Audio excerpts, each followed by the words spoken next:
Welcome to our broadcast, an XChange sneak peek, the benefits of integrating Wasabi into your cloud services portfolio. Brought to you by Wasabi Technologies. I'm your host, Kenna Johnson from the Channel Company. Today, I'm excited to share a first look at some of the new trends and challenges in cloud storage that will be part of the focus at XChange this August in Nashville. I'm with Andrew Smith, who will lead that discussion for Wasabi. Andrew, thank you so much for joining me and giving us this opportunity. Pleasure. Thank you for having me, Kenna. Segment 1, the evolution of cloud storage. Organizations are constantly increasing the amount of data they create and then need to store. As capacity growth expands, how does that affect budgets for cloud storage?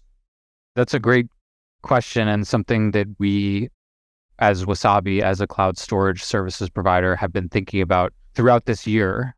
Especially at the beginning of 2023, I think we came into a macroeconomic climate where there was a lot of uncertainty at the economic level, and that uncertainty was creeping into how IT decision makers and executives too were thinking about their infrastructure and IT budgets for this year.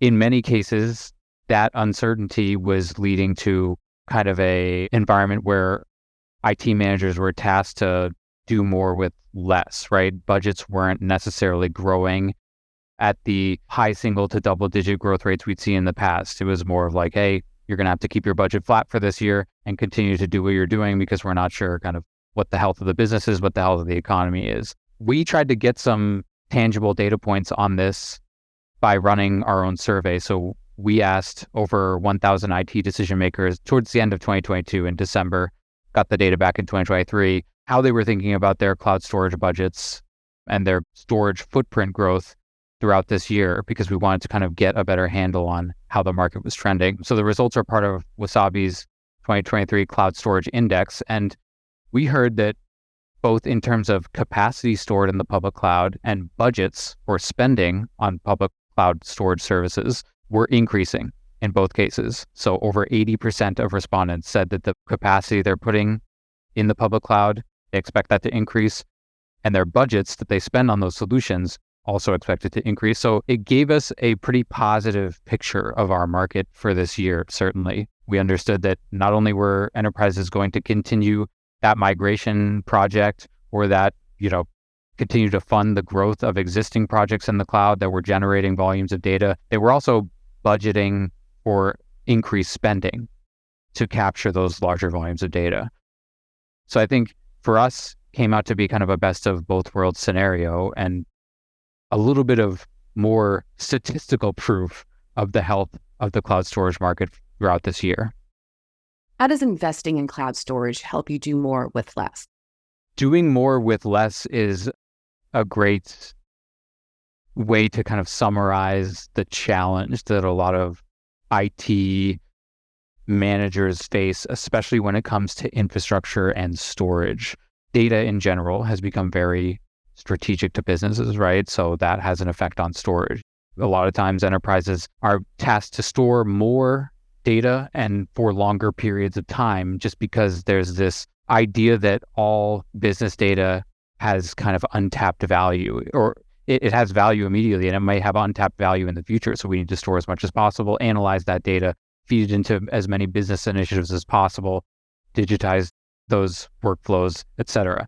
I guess what that nets out to is when we look at enterprise organizations, we typically say expect your stored volumes of data to grow at a 30% rate annually. And I think that that's a little bit conservative, because when we look at just unstructured data, a lot of times that annual growth can be up to 50%, right? How do cloud storage services help support that growth, right? How do we help IT decision makers manage that growth effectively? A lot of it is by abstracting kind of the underlying infrastructure management complexity operations when it comes to things like, you're not having to do the annual system maintenance or refresh.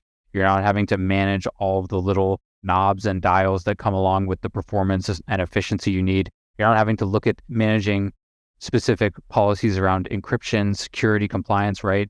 Cloud services providers kind of give you that level, abstract away a lot of that complexity. We're offering a package service. You can worry about your vendor meeting your SLAs. And then in many cases, we see IT managers turning their time to more higher value or strategic tasks for the organization. So when we talk about doing more with less, it's not just about low cost, right? It's about how do we add value as well as a services provider. And it freeing up IT managers to do higher value tasks, to meet more regulatory requirements without having to necessarily do all that work or implement a new system. That's all part of the solution. That's all part of the kind of us helping providers do more with less. That leads us to segment 2, managing multi-cloud environments. How has the market sentiment changed when it comes to data security? If you talked to IT managers or cloud architects maybe 6 to 8 years ago, data security, right, and compliance were always at the top of their list of concerns, because a little bit of what we just talked about in the previous question, losing control of the kind of really granular, fine-tuned aspects of their infrastructure in a lot of ways presented a security risk, right? If IT managers could no longer have full visibility into the underlying infrastructure, how could they make sure that everything was tuned and secure to their liking, right? And be able to track that back, report on it, things like that. That sentiment has really flipped on its head in the past 6 to 8 years. Now, when we ask IT buyers, what are some of the biggest benefits or what are the things that they look for in their cloud services provider? It's the level of security that they provide over traditional solutions, and especially on-premises solutions. That is actually turned into one of the key benefits of moving to cloud, especially when it comes to infrastructure services. So it's been really interesting watching the market, like I said, over the past couple of years, where you have this perception of security and cloud that has gone from, hey, how can cloud be as secure as my on-premises systems, to the complete opposite, right? In many cases, cloud is giving me a higher level of compliance and security certification and adherence than my kind of 5-6-year-old legacy systems. As the growth of multi-cloud continues, how common is it for organizations to use more than one public cloud storage provider? It's very common. And by very, I mean more than half of organizations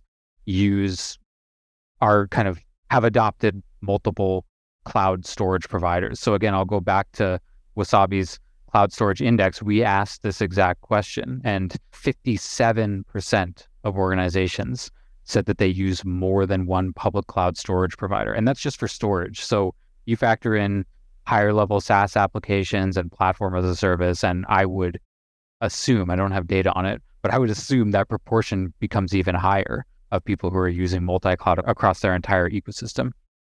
But there's absolutely some challenges that come along with multi-cloud, right? You're adding complexity. You're having to manage across multiple environments. You can end up generating silos within specific clouds, but there's also specific benefits to multi-cloud environments. You're avoiding lock-in with one provider. You're able to tailor applications to the cloud of best fit, right?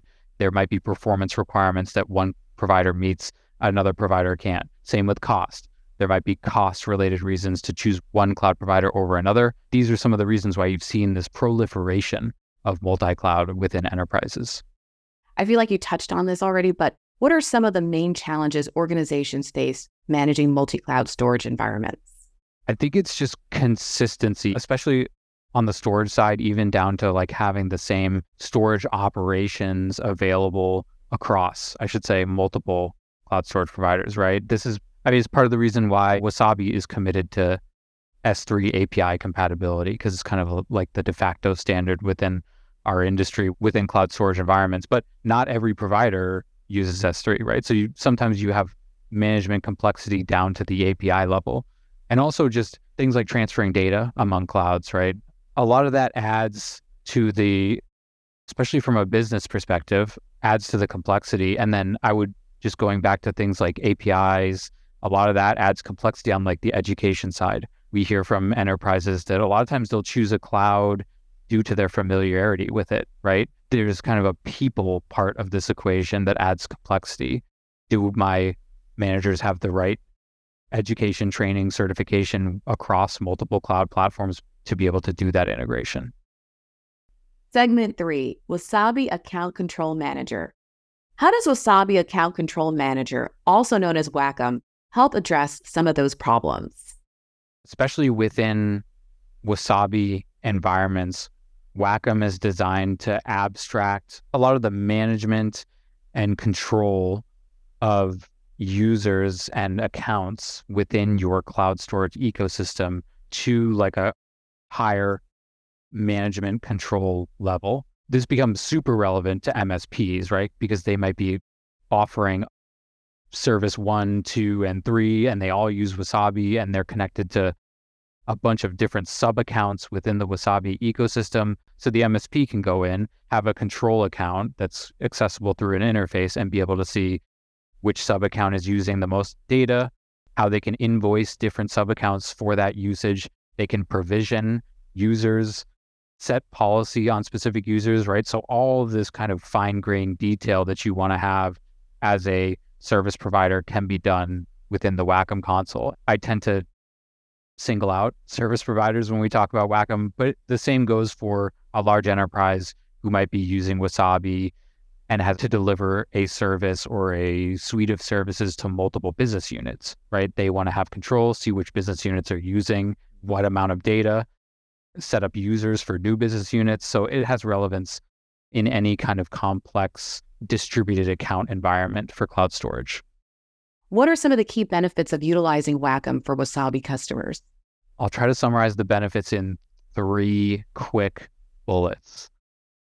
I would say automation of storage account creation or sub-account creation is one really big benefit. And then that kind of leads into the easier management and reporting for those sub-accounts, right? The thing that you actually do, not just set up accounts, but how you easily manage those sub-accounts.